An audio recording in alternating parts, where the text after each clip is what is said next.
Assalamualaikum warahmatullahi wabarakatuh. Perkenalkan, nama saya Deandra Rizky Faransyah dari kelas AE 22A mata kuliah Hukum Internasional. Saya akan mereview materi tentang use of force.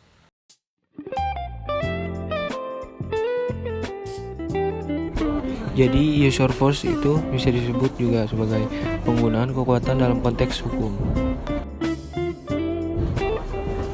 Penggunaan kekuatan adalah isu penting yang sering dibahas dalam konteks hukum, terutama ketika melibatkan tindakan penegak hukum, militer, atau keamanan. Penggunaan kekuatan dapat memiliki konsekuensi yang signifikan terhadap hak asasi manusia, kedaulatan negara, dan perdamaian dunia. Oleh karena itu, penting untuk memahami kriteria dan batasan yang mengatur penggunaan kekuatan dalam berbagai situasi. Penggunaan kekuatan dapat didefinisikan sebagai tindakan fisik atau kekerasan yang dimaksudkan untuk mempengaruhi perilaku orang lain atau entitas lain. Penggunaan kekuatan dapat bermacam-macam, mulai dari tindakan non-kekerasan seperti peringatan atau dorongan fisik hingga tindakan kekerasan fisik yang lebih serius seperti penangkapan atau tindakan militer. Selanjutnya ada penggunaan kekuatan dalam konteks penegak hukum. Penegak hukum bertanggung jawab untuk menjaga ketertiban dan keamanan masyarakat. Namun, penggunaan kekuatan oleh penegak hukum harus mematuhi hukum etika tertentu.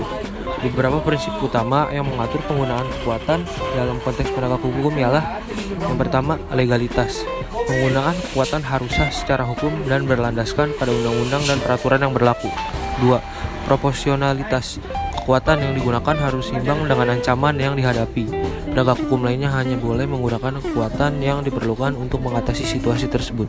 Yang ketiga, non-diskriminasi. Penggunaan kekuatan tidak boleh didasarkan pada faktor-faktor diskriminatif seperti ras, agama, jenis kelamin, atau orientasi seksual. Yang keempat, pertimbangan terakhir.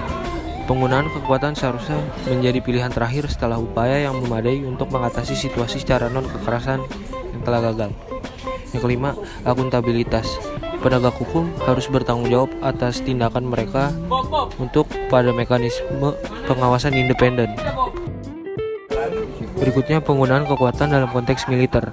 Dalam konteks militer, penggunaan kekuatan seringkali terkait dengan keamanan nasional dan operasi militer.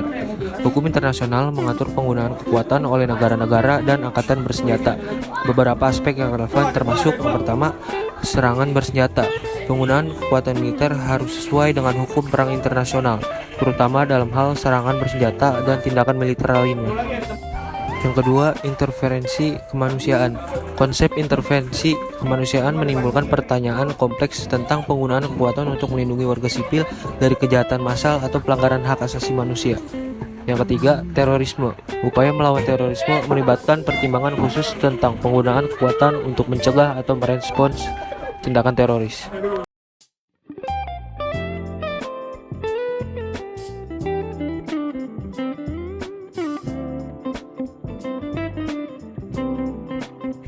Selanjutnya, penggunaan kekuatan dalam konteks keamanan internasional. Isu penggunaan kekuatan juga relevan dalam konteks keamanan internasional dan hubungan antar negara. Organisasi seperti Perserikatan Bangsa-Bangsa berusaha untuk memfasilitasi penyelesaian konflik melalui dialog dan diplomasi.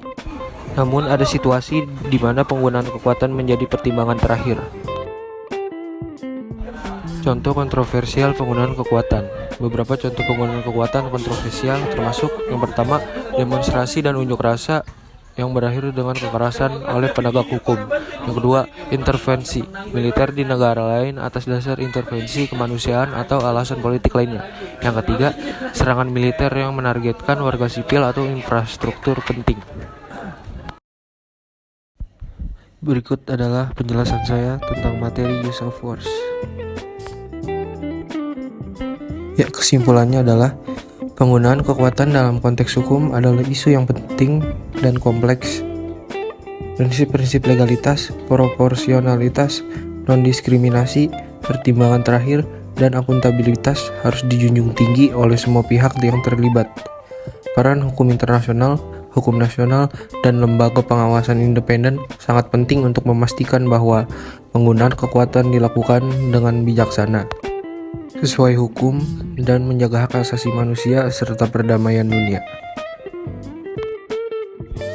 Kurang lebihnya mohon maaf. Wassalamualaikum warahmatullahi wabarakatuh.